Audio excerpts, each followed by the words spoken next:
La troisième séquence du cours sur le calcul des incertitudes est consacrée à la présentation d'un résultat numérique. Alors, les objectifs doivent permettre à l'étudiant d'être capable d'écrire convenablement un résultat, de déterminer les chiffres significatifs et d'arrondir les nombres et les incertitudes. Et enfin, apprendre à l'étudiant aussi d'écrire un résultat de manière scientifique. Alors, définition des chiffres significatifs. Les chiffres significatifs d'une mesure sont des chiffres certains et le premier chiffre incertain. Exemple, si on effectue une mesure avec une règle qui donne une longueur L est égale à 5 cm, cette mesure, il a un chiffre significatif, c'est un chiffre incertain, puisque 5 peut varier entre 4 et 5. Pour une deuxième mesure qui donne une longueur L est égale à 5,3 cm, on a deux chiffres significatifs. Le 5 est un chiffre certain et le 3 est le premier chiffre incertain.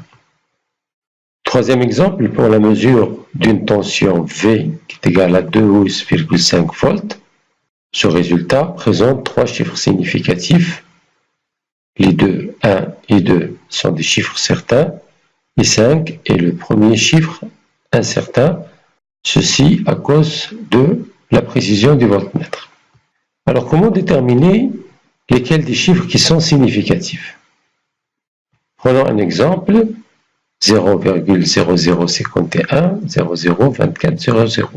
Ce chiffre, il a 8 chiffres significatifs. Un deuxième nombre, 0,099, il a 2 chiffres significatifs. Par contre, le nombre de 100, il peut avoir 1, 2 ou 3 chiffres significatifs. Alors, comment déterminer ces chiffres significatifs? Il faut établir certaines règles. La première, c'est que tout chiffre différent de 0 est significatif. Dans le cas du premier nombre, on a 4 chiffres différents de 0, le 5, le 1, 2 et le 4, qui sont donc significatifs. Dans l'exemple 8000, on a un chiffre différent de 0 qui est significatif, c'est le 8.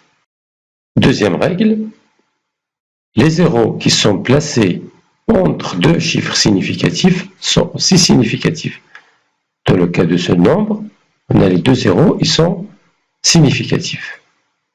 Troisième règle, les zéros qui sont placés à gauche du premier chiffre, qui est différent de 0, ne sont pas significatifs.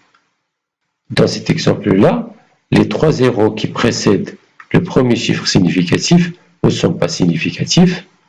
De même ici, les deux zéros qui précèdent le premier chiffre significatif 2 ne sont pas significatifs. La quatrième règle, les zéros qui sont placés à droite sont significatifs s'ils sont placés après la virgule, après le dernier chiffre significatif. Dans cet exemple-là, on a les deux zéros qui sont placés après le chiffre 4 sont significatifs parce qu'ils sont après la virgule et après le dernier chiffre significatif. Cinquième règle, les zéros placés à la fin d'un nombre sans virgule peuvent être ou ne pas être significatifs. Prenons l'exemple d'une tension I qui est égale à 200 mA. Ce nombre-là, il possède 1, 2 ou 3 chiffres significatifs. En effet, on peut changer d'unité et faire apparaître une virgule. On peut écrire 200 avec 0,2 à ampères. Donc avec un seul chiffre significatif, qu'on peut l'écrire 0,20 ampères avec deux chiffres significatifs ou 0,200 ampères avec trois chiffres significatifs. On peut écrire encore un nombre en notation scientifique sous la forme x est égal à x mesuré fois 10 à la puissance n, l'unité, avec n étant entier. Dans la notation scientifique, on ne garde qu'un seul chiffre avant la virgule. Pour l'exemple I est égal à 201 mA, on peut l'écrire I est égal à 2,0 10 puissance 2 mA avec deux chiffres significatifs. I est égal à 2,00 10 puissance 2 mA avec trois chiffres significatifs, ou bien I est égal à 2 10 puissance 2 mA avec un seul chiffre significatif.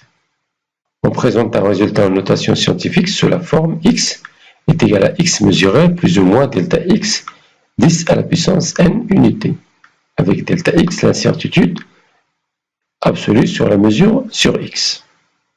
Deuxième partie du cours, comment arrondir les nombres et les incertitudes.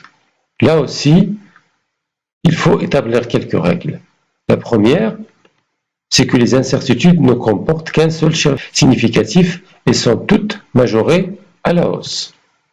Prenons ici trois exemples. Le premier, on a delta x qui est égal à 0,0325 qui sera majoré à delta x est égal à 0,04. Donc, avec un seul chiffre significatif.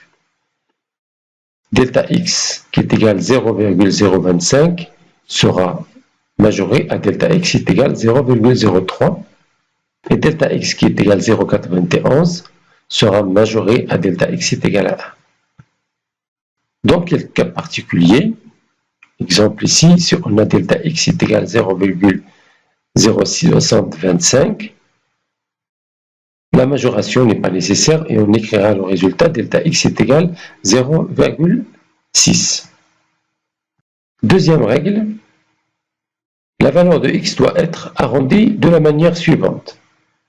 Si la n plus ième décimale à supprimer est inférieure à 5, la nème décimale à conserver dans x est gardée telle qu'elle.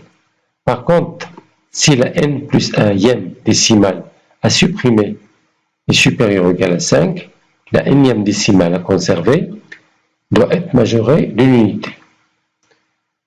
Prenons le cas de x est égal à 0,02367 et delta x est égal à 0,000472. Dans un premier temps, on écrira ce résultat sous cette forme-là. Mais il convient plutôt d'abord de majorer delta x en utilisant la règle numéro 1. Delta x qui est égal à 0,00472 sera majoré à delta x est égal à 0,005. Donc ici, delta x comporte 4 chiffres après la virgule. Donc 4 décimales. Dans ce cas, delta x ne doit comporter que 4 décimales. On arrondit alors x en utilisant la règle 2. Comme ici, la cinquième décimale, c'est-à-dire le chiffre 6, est supérieure à 5, la quatrième décimale à conserver, c'est-à-dire le 1, doit être majorée. D'où on écrira x est égal à 0,0232. Et le chiffre, l'écriture correcte de x est alors x est égal à 2,32 plus ou moins 0,005 10 puissance moins 2 l'unité. Et pour finir, quelques remarques. La première, pour le résultat de plusieurs opérations mathématiques, nous effectuons les calculs sans arrondir dans un premier temps. À la fin, on a juste la réponse finale avec le bon nombre et les bons chiffres significatifs, que ce soit pour le résultat ou l'incertitude. Remarque numéro 2. Lorsqu'une grandeur x est affectée de plusieurs incertitudes, exemple delta x1, delta x2, etc., la résultante, c'est-à-dire la somme des incertitudes, sera delta x est égal à delta x1 plus delta x2 plus etc. Dans certains cas, quand un terme est faible devant les autres, il convient de le négliger. Troisième remarque, dans certains cas, l'incertitude absolue est déduite directement à partir de la graduation de l'appareil. En général, on prend pour l'incertitude absolue la moitié de la plus petite graduation de l'instrument de mesure. Exemple, si on désire mesurer une longueur L avec une règle graduée en millimètres, précise donc 1 mm près, alors l'incertitude absolue, delta x est égal à 0,5 mm. En cas de difficulté dans la lecture, pour distinguer entre les graduations, exemple en cas d'un thermomètre à graduation, on prendra simplement, dans ce cas, l'incertitude absolue comme étant égale à la plus petite division au plus. Dans ce cas-là, on prendra delta T est égal à 1 degré Celsius. Je vous remercie de votre attention.